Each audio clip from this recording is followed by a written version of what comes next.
saya minta pasien standar, ya, pasien standar. Dan ya silakan. Biasanya dalam setiap UKM PPD satu kamar itu pasti akan ada yang berhubungan dengan muskuloskeletal, dan kalau menurut saya itu kamar yang bisa membantu untuk mendapatkan nilai karena tidak terlalu sulit sebenarnya. Yang sering saya lihat pada mahasiswa itu sering terjebak menentukan apakah ini fraktur atau tidak gitu ya. Jadi nanti mungkin teman-teman dari radiologi bisa lebih menekankan dan sehingga Bapak Ibu dosen bisa menyampaikan ke mahasiswa ya ini fraktur atau tidak. Karena kalau tidak fraktur hanya sprain, strain, maka penata laksananya akan sedikit berbeda dibandingkan dengan jika terjadi fraktur. Di UKM PPD juga, karena tentu bagi mahasiswa itu penting ya mereka mendapatkan poin lulus di kamar ortopedi paling tidak 1 dari 14 kamar ya kalau nggak salah. Yang tinggi nilainya tentu adalah pemeriksaan fisik dan tata laksana. Pemeriksaan fisik dan tata laksana. Jadi jika ada pasien dengan keluhan muskuloskeletal, misalnya pada yang kita lihat di depan, pertama pemeriksaan fisik ya adalah look ya. Jadi singkatannya LFM, look, feel, dan movement. Kalau kita ingin samakan dengan pemeriksaan penyakit dalam, tentu berarti inspeksi, palpasi ya, dan tidak ada perkusi, tidak ada auskultasi. Inspeksi, palpasi, dan pemeriksaan range of motion-nya, gerakannya. Karena muskuloskeletal sangat erat kaitannya dengan gerakan. Inspeksi, palpasi, dan range of motion. Ya, look, feel, dan movement. Yang pertama, misal pasien datang dengan keluhan nyeri di paha sebelah kiri. Dialami kurang lebih 1 jam sebelum datang ke rumah sakit, ke IGD misalnya. Pasien dengan riwayat kecelakaan sepeda motor, ya maka tentu bagi kita yang sudah praktik berpengalaman tentu sudah menduga datang ke IGD diantar mungkin ada fraktur lah, katakan seperti itu karena kejadiannya akut ya. Setelah dilakukan anamnesis dan tentu pada pasien trauma anamnesis itu bisa belakangan ya karena pendekatannya harus emergensinya terlebih dahulu ya pada pasien trauma. Setelah dilakukan primary survey maka barulah dilakukan pemeriksaan lokalisata, status lokalisatanya. Misalnya keluhan di paha kiri, kita mau melakukan pemeriksaan pertama inspeksi, maka pada pasien trauma standarnya kita harus membuka celana ataupun baju si pasien. Setelah itu kita inspeksi apakah ada luka atau tidak, 1. Kedua, apakah ada swelling atau tidak, ya. Kemudian apakah ada deformitas atau tidak. Nah, salah satu clue bagi pembeda antara fraktur dan non fraktur sebenarnya adalah deformitas. Kalau ada misalnya ankle sprain itu sering ujian UKM PPD keluar. Ya, misalnya dia ada fraktur tentu ada deformitas perubahan bentuk. Karena yang membuat bentuk itu sama ataupun normal adalah rangka tulang. Tapi kalau ada fraktur maka terjadi deformitas. Kalau tidak terjadi deformitas maka mungkin bukan fraktur tapi hanya cedera jaringan lunak. Cedera jaringan lunak bisa sprain, bisa strain, bisa ruptur tendon, bisa hanya memar-memar saja. Ya, yang pertama tadi pemeriksaannya kita masih inspeksi. Inspeksi itu artinya kita lihat-lihat saja dulu, ya. Apakah ada pembengkakan atau swelling, ada deformitas atau tidak, ada luka atau tidak. Kalau ada luka, dideskripsikan lukanya. Luka robek, luka lecet, luka tusuk. Ya. Setelah itu pemeriksaan berikutnya adalah palpasi. Nah, pemeriksaan palpasi ini penting tidak hanya bagi teori atau nilai bagi si calon dokter yang akan Bapak Ibu latih, tapi ketika mereka berpraktek sehari-harinya nantinya, ketika mereka mungkin akan melakukan intensif, ya, karena di rumah sakit tempat saya bekerja di sebuah RSUD, di tempat Dokter Putra juga sekarang bekerja, kami menerima internship dan mereka melapor kepada spesialis tentunya, dan kita sangat mengharapkan laporan itu berkualitas sehingga akurat sekali apa yang mereka lihat dengan apa yang kita harapkan untuk diperiksa. Ya. Pemeriksaan palpasi itu untuk menilai krepitasi tentu Bapak Ibu sudah tahu tidak dianjurkan lagi sekarang, ya sangat tidak dianjurkan, artinya untuk kita tekan ternyata ada fraktur, ya itu tidak dianjurkan lagi. Nah, pemeriksaan palpasi yang penting adalah menilai neurovaskular distal. Neurovaskular distal. Bagaimana kondisi neurovaskular di tempat terjadinya cedera. Karena ketika sebuah tungkai cedera, bisa saja tidak hanya membuat tulangnya patah, tapi merusak jaringan lunak sekitarnya yang sangat-sangat penting. Apa itu? Pembuluh darah dan pembuluh syaraf. Makanya status neurovaskular distal sangat-sangat penting. Dan itu bisa berdampak mediko-legal kepada dokter. Jadi itu penting untuk Bapak Ibu, saya mohon ditekankan kepada para mahasiswa bahwa itu sangat-sangat penting. Dari dua komponen itu kita pecah lagi, ada neurologis dan ada vaskular.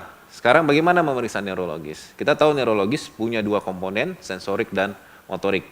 Cara yang paling sederhana, misalnya ada cedera dari daerah paha, kita minta komponen motoris, sensorik misalnya ya, kita melakukan sentuhan ringan. Terasa Pak? Terasa saya pegang jempolnya? Ini terasa? Oke, ini sama ya. Ini jari apa kira-kira?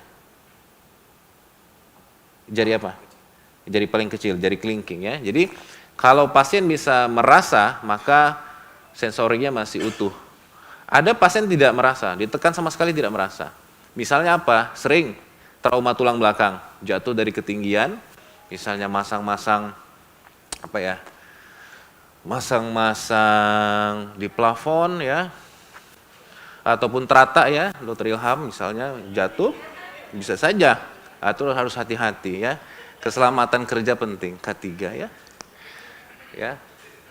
Jadi, jatuh di tulang belakang, dipencet-pencet nggak terasa. Ya, berarti ada masalah, ada problem di tulang belakang, di sarafnya ya. Setelah komponen sensorik, maka komponen motorik. Pak, bisa gerak ujung jarinya, Pak? Oke. Nah, kalau pasien bisa menggerakkan, kemungkinan besar maka motoriknya masih utuh. Tapi bayangkan tadi pasien yang trauma tulang belakang misalnya jatuh dari ketinggian, tidak bisa menggerakkan kakinya sama sekali, lumpuh ya, dan itu bisa terjadi permanen. Dan itu punya efek mediko-legal. Kalau tidak didokumentasikan dari awal, bisa saja pasiennya komplain. Wah, kemarin tidak seperti ini, sekarang kok makin lumpuh. Nah, itu penting sekali. Ya, cukup distalnya saja, neurovaskular distal. Ya, neurologis distal. Itu komponen neurologis. Record and report. Catat dan laporkan di rekam medis. Ya. Kedua, vaskularisasi. Ya. Cara memeriksanya pertama adalah kualitas dari aliran pembuluh darah arteri. Kalau di ekstremitas bawah tentu ada dua arteri. Yang pertama adalah dorsalis pedis di depan. Ya, Bapak Ibu bisa pegang sendiri kakinya. Setentang dari jari kedua kira-kira ya. Kemudian di belakang tumit arteri tibialis posterior juga teraba, dilaporkan apakah teraba kuat atau teraba lemah ya. Cara pertama seperti itu. Kedua, capillary refill time, ditekan ujung-ujung jari, seharusnya dia akan mengisi kembali dalam waktu kurang dari 2 detik. Jika ada gangguan, maka aliran darah terganggu. Misalnya pada fraktur femur misalnya tadi contohnya, juga disertai dengan cedera pembuluh darah. Cedera pembuluh darah tentu bisa macam-macam. Ada yang laserasi ya, terkoyak pembuluh darahnya, atau malah tersumbat. Pada trauma-trauma tumpul ya, aliran darah tersumbat. Kondisi apa lagi yang mungkin terjadi gangguan aliran darah? Bisa saja misalnya kasus-kasus kardiologi ya, peripheral arterial disease ya, atau sequelae dari diabetes ya, semua itu bisa berpengaruh terhadap pasase ke distal.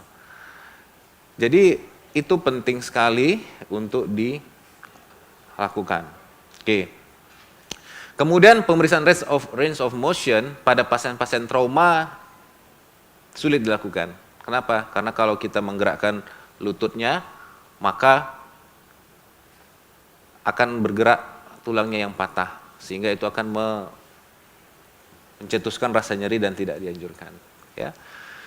Oke, seandainya ini bukan pasien trauma, misalnya Bapak ini umur katakanlah 70 dengan keluhan nyeri panggul kanan misalnya, maka pemeriksaan range of motion-nya bisa kita lakukan. Ya, misalnya apa ya, OA hip ya, pengapuran sendi panggul. Setelah dilakukan inspeksi, palpasi, kita bisa melakukan pemeriksaan ROM, range of motion. Setiap sendi punya bidang gerak yang berbeda. Contoh, misalnya pada panggul, kita memeriksa dengan cara melakukan fleksi. Ya, normalnya fleksinya dari 0 sampai, kalau ini 90 derajat, kalau ini kira-kira 135 atau 145 derajat. Ya, sama. Nah, kita bandingkan kanan dengan kiri. Bisa saja yang mengalami kelainan, mengalami patologi, hanya terbatas sampai 90 derajat misalnya. Kemudian range of motion apa lagi? Di sendi panggul selain fleksi, ada internal rotasi dan ada external rotasi. Ya.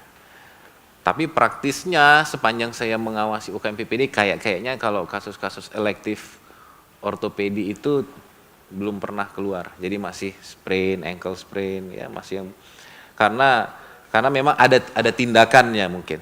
Ada tindakan yang bisa mahasiswa lakukan dan termasuk dalam level 3A atau 3B gitu. Ya, jadi pada kasus-kasus elektif bisa. Itu ekstremitas bawah. Maka dengan pendekatan yang sama pada ekstremitas atas, jika terjadi katakanlah cedera pada ekstremitas atas dari bahu sampai lengan bawah sampai pergelangan tangan, maka pemeriksaannya sama. Pertama inspeksi, kita lihat apakah ada pembengkakan atau tidak, ada cedera, ada luka atau tidak, ada deformitas atau tidak. Kemudian pemeriksaan palpasi yang terdiri salah satunya nanti dua komponen penting itu neurologis dan motorik, neurologis dan vaskular ya. Komponen sensoriknya seperti biasa, terasa Pak? Saya cubit, terasa ya. Bisa digerakkan jarinya? Oke, itu pemeriksaan neurologisnya. Pemeriksaan vaskularnya diraba arteri radialis dan ulnaris ya. Bagi kita tentu lebih mudah meraba arteri radialis, dan itu harus bisa diperagakan, didemonstrasikan oleh mahasiswa. Harus bisa didemonstrasikan.